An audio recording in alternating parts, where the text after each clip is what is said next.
حدیث شریف کی راضی سیدنا عبداللہ ابن عمر رضی اللہ عنہ وی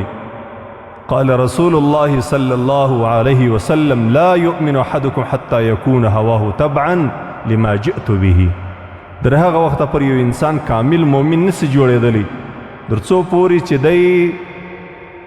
د خپل طبیعت خپل خواهش د هغه دین تابع نه کی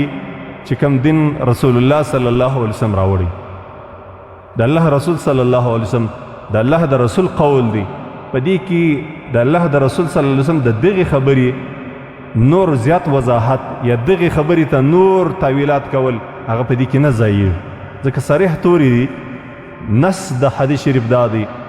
لا یؤمن احدکم یو انسان در هغه وخت پورې مؤمن نسی ګرځېدلی. محدثین د دغه تور سره دا وایي یعنی کامل مؤمن نسی کامل مؤمن مسلمان یو سړی نسی ګرځېدلی در هغه وخت پورې حتی یکون هواه چې د ده طبیعت د ده خواهش د ده رایه دا چی شي نسی تبعا لما جئت به تابع نسی د هغه دین چې رسول الله صلی الله علیه وسلم راوړي. زه بیا اسانه مثال درته ووایم پرون موږ دلته یو سړي ته غسل ورکړي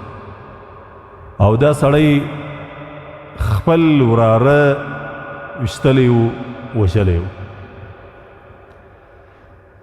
نو خبره داسې نه وه چې د دوی په ډېرو غټو غټو جایدادو دعوه وه یا ډېر غټ مال و دولت هېڅ شی لا نه و په مابین صرف د زنانو په کیسه کې د ښځو په خبرو کې تا زما له لور سره ښه کړي دي ما ستا له لور سره بد کړي دي بس دا خبرې وې په دې باندې لفظي تنازع راغلې ده. در هغه وروسته بیا یو سړی راولاړېږي وراره راولاړېږي خپل اکا ولي او وژني. نو ما د مقتول چې کوم وارثان و د ده بچیان وه د مشر بچي سره زما دا خبره وه چې ګوره اوس که ته راولاړ سې د خپل نفس د ومنې نو د انسان نفس دا وایي د انسان طبیعت دا وایي چې زما پلار دې وژلی دی نو زه به دې څلورو پنځه مړي به دې زه کوم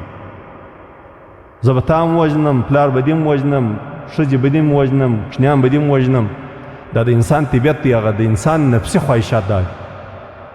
او که سړی مؤمن مسلمان او د الله او د الله د رسول خبره ومني هغه به د دې شیانو اجازه سړي ته نه کوي.